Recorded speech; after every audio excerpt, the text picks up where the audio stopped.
चमक सूरज में नहीं तेरे किरदार की है, खबर ये आसमां अखबार की है।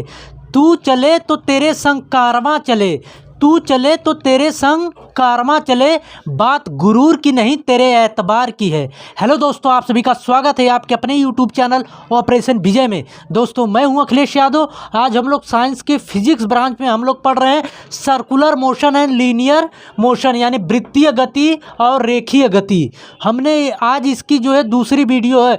पहले वीडियो में हमने पढ़ा था अभिकेंद्र बल क्या होता है और अभिकेंद्र त्वरण क्या होता है, उससे ही रिलेटेड आज आगे के वीडियो देखेंगे हम लोग। तो पहले अगर जो लोग आप नए हैं, नहीं समझते, तो पहले एक बार देख लेते हैं कि अभिकेंद्र बल क्या होता है, अभिकेंद्र त्वरण क्या होता है। क्योंकि ये जो वक्र पथ की ढाल जो है, इसमें जो है अभिकेंद्र बल का आपका काम है, अभिकेंद्र बल और अभिकेंद्र त्वरण।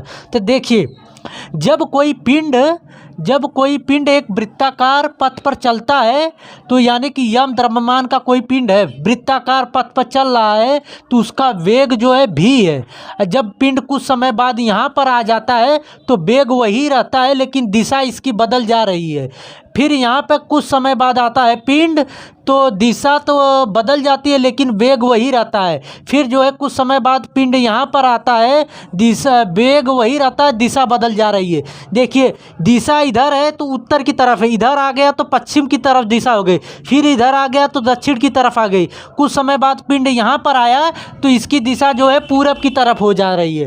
ठीक, तो देखिए, जब कोई पिंड जो है यम द्रव्यमान का वृत्तीय पथ पर जो है चलता है, तो उस पर एक बल कार्य करता है जिसे हम कहते हैं अभिकेंद्र बल। देखिए, एक वेग होता है, वेग में आपकी दिशा होती है और परिमाण होता है, और एक होता है आपका अभिकेंद्र, एक वेग होता है और एक त्वरण होता है और एक बल।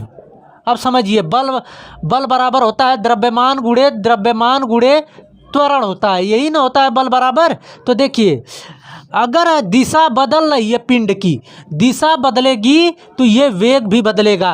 वेग जानते हैं ना कि वेग एक सदिश राशि होती है जिसमें दिशा और परिमाण दोनों होते हैं, और चाल एक अदिश राशि होती है जिसमें सिर्फ परिमाण होता है। तो वेग जो है इसमें दिशा है, तो जब दिशा बदलेगी, देखिए दिशा बदल रही है कि नहीं इस पिंड की। कुछ जब यहाँ पे पिंड चलना शुरू किया तो इसकी दिशा जो है उत्तर की तरफ, यानी ऊपर है तो उत्तर की तरफ है। कुछ समय बाद यहाँ पर पिंड आ रहा है तो इसकी दिशा जो है पश्चिम की तरफ हो जा रही है, यानी कि समय समय पे जो है इसका दिशा बदल रही है। जब दिशा बदलेगी तो इसका वेग बदलेगा, जब वेग बदलेगा तो त्वरण बदलेगा। और त्वरण जानते हैं कि वेग परिवर्तन की दर को त्वरण कहते हैं। जब कुछ समय बाद जो है त्वरण और वेग बदल रहा है तो त्वरण बदलेगा। जब त्वरण दोस्तों बदलता है तो ये वृत्तीय पथ पर जो है त्वरण जो कार्य करता है, एक खास प्रकार का त्वरण होता है जिसे हम कहते हैं अभिकेंद्र त्वरण। अभिकेंद्र त्वरण कहते हैं। ठीक, अभिकेंद्र त्वरण कहते हैं। जब आपका त्वरण बदलेगा तो एक बल कार्य करेगा, तो एक खास प्रकार का बल होता है जिसे कहते हैं अभिकेंद्र बल। सॉरी, समझ में आई बात? तो यानी जब दिशा बदल रही है तो वेग बदल रहा है तो त्वरण बदलेगा, और त्वरण एक खास प्रकार का त्वरण होता है, ये अभिकेंद्र त्वरण होता है। और जब त्वरण बदल रहा है तो बल लगता है, जब बल लगता है तो एक खास प्रकार का बल होता है जिसे कहते हैं अभिकेंद्र बल। ये दोनों अभिकेंद्र त्वरण और अभिकेंद्र बल, ये अभिकेंद्र बल को हम FC से डिनोट करते हैं, अभिकेंद्र त्वरण को AC से डिनोट करते हैं। और ये दोनों जो है इस परिधि से केंद्र की तरफ जो है लगते हैं, केंद्र की तरफ। अब आपसे पूछेगा कि बताइए, कोई यम द्रव्यमान का पिंड जो है वृत्तीय पथ पर गति कर रहा है, तो बताइए अभिकेंद्र त्वरण और अभिकेंद्र बल कहाँ कार्य करता है, किस ओर कार्य करता है? तो वह परिधि से केंद्र की तरफ कार्य करता है, यानी AC और FC। ठीक, किसी भी वृत्तीय पथ पर अगर कोई बल कार्य कर रहा है, बल और अभिकेंद्र त्वरण, तो वो दोनों जो है केंद्र की तरफ कार्य करेंगे। और AC बराबर होता है आपका, AC बराबर होता है V² होता है, V² होता है। और FC बराबर होता है M V² होता है।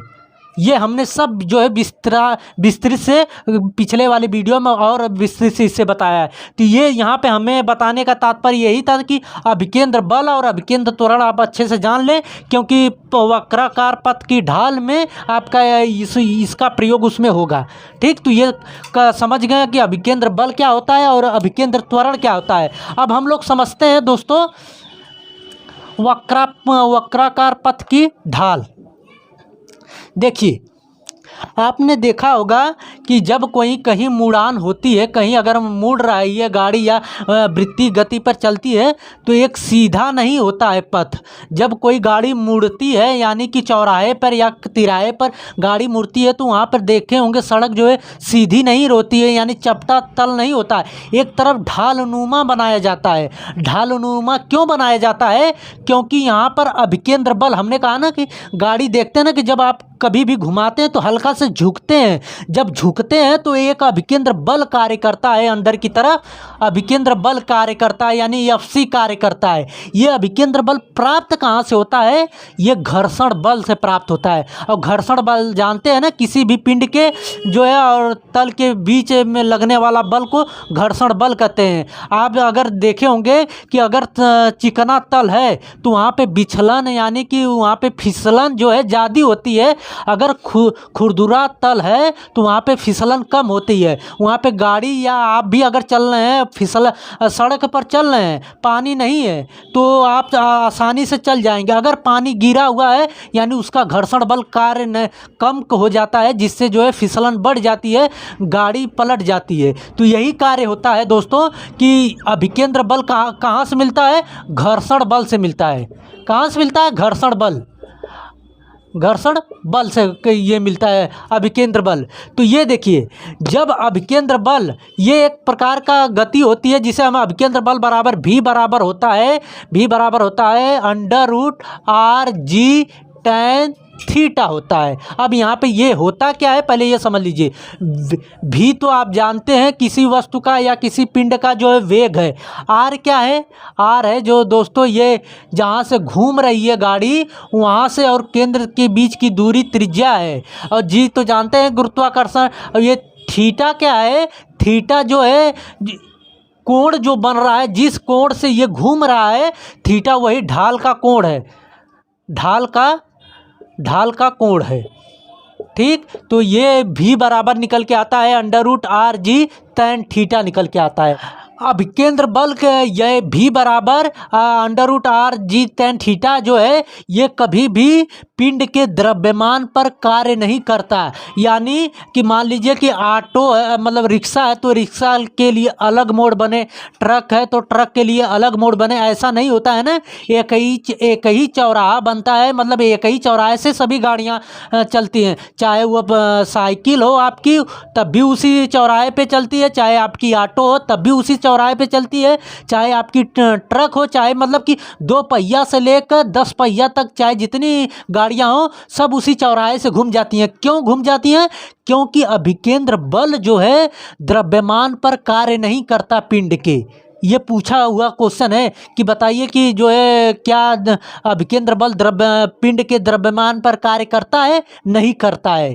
ठीक, तो यहाँ पे ये पता चल गया आपको कि अभिकेंद्र बल जो है द्रव्यमान पर कार्य नहीं करता। और देखिए, जब अधिकतम सुरक्षित चाल, हमने बताया आपको कि घर्षण अभिकेंद्र बल के बराबर होता है तब अधिकतम सुरक्षित चाल होती है।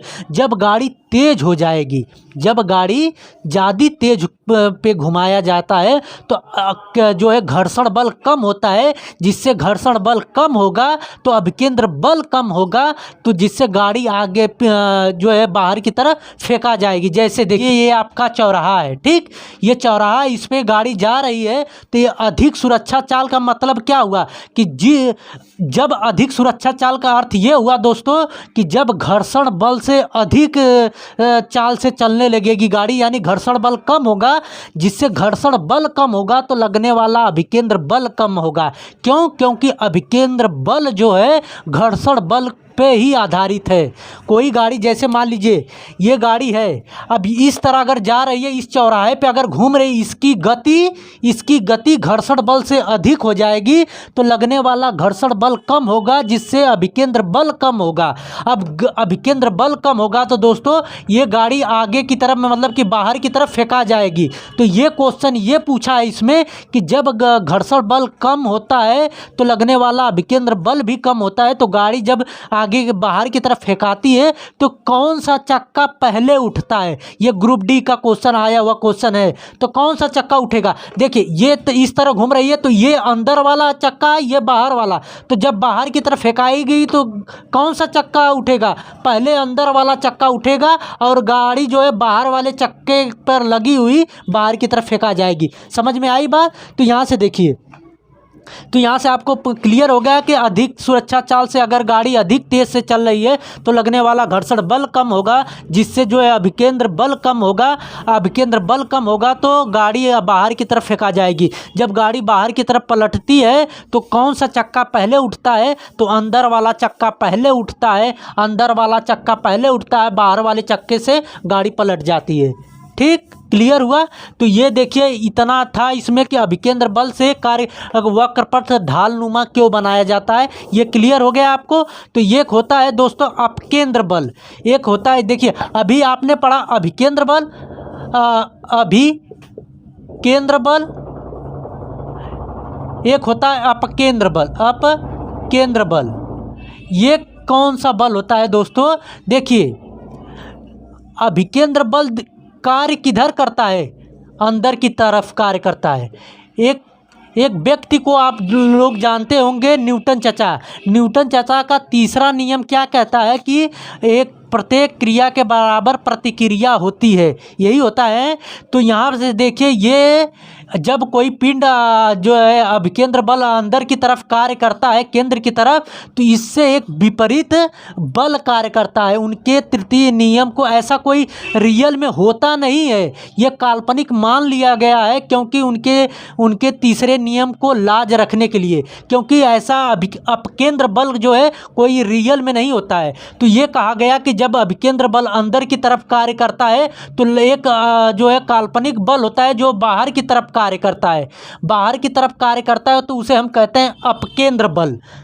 ये होता कहाँ है, इससे क्वेश्चन क्या बनता है कि पूछता है कि बताइए दूध से जब मक्खन निकालते हैं तो कौन सा बल कार्य करता है, तो अपकेंद्र बल कार्य करता है। जब कपड़े को वॉशिंग मशीन में धोया जाता है तो किस बल से जो है वो कपड़े से गंदगी निकलती है, तो अपकेंद्र बल से ये कार्य करता है। वहाँ पे अपकेंद्र बल का अर्थ ही होता है बाहर की तरफ, यानी कि विपरीत कार्य करना बाहर की तरफ। तो जैसे कि मान लीजिए कि अंदर 10 न्यूटन का बल कार्य कर रहा है तो एक बाहर की तरफ भी 10 न्यूटन का ही बल कार्य करेगा, ठीक है, जो बाहर की तरफ होगा। देखिए हमने आपको बताया अपकेंद्र बल क्या कार्य करता है। देखिए अभिकेंद्र बल तो अंदर की तरफ कार्य करता है, जबकि अपकेंद्र बल बाहर की तरफ एक विपरीत क्रिया में कार्य करता है। अपकेंद्र बल से क्या होता है, जब दूध से आप जो है घी निकाला जाता है, मक्खन निकाला जाता है तो वहाँ पे अपकेंद्र बल लगता है, या वॉशिंग मशीन में कपड़ा डाल के धोया जाता है तो वहाँ पर भी अपकेंद्र बल से ही कार्य करता है। जैसे मान लीजिए ये दूध से ऐसे इस तरह चलाया जाता है ना, छोरी जिसे कहते हैं गांव में, तो इस तरह चलाया जाता है। ये बीच में जो है दोस्तों अब अभिकेंद्र बल है, इसके केंद्र की तरफ अभिकेंद्र बल कार्य करता है। जो ये इसका नोक निकला हुआ रहता है लकड़ी वाला, इस पे अपकेंद्र बल रहता है, जिससे जो है मक्खन बाहर की तरफ फेंकता है। क्लियर हुआ है ये अपकेंद्र बल क्या होता है। तो इससे दो ही तरीका क्वेश्चन पूछा जाता है, जो दूध वाला और कपड़े वाला। और कपड़े वाले मशीन में भी यही कार्य करता है, जो उसमें भी उसी तरह का पंखा लगा होता है, जिससे जो है वहाँ से गंदगी जो है उसको बाहर फेंकता है कपड़े से। ठीक, तो अभिकेंद्र बल और अपकेंद्र बल समझ में आ गया, और वक्रपथ की ढाल भी। ठीक, तो आई होप कि ये वीडियो आप लोगों को अच्छी लगी होगी दोस्तों। तो अभी तक चैनल को सब्सक्राइब नहीं किया है तो सब्सक्राइब कर लीजिए और बेल आइकन को दबा लीजिए कि आने वाले वीडियो का नोटिफिकेशन मिलता रहे। मिलते हैं नेक्स्ट वीडियो में। जय हिंद।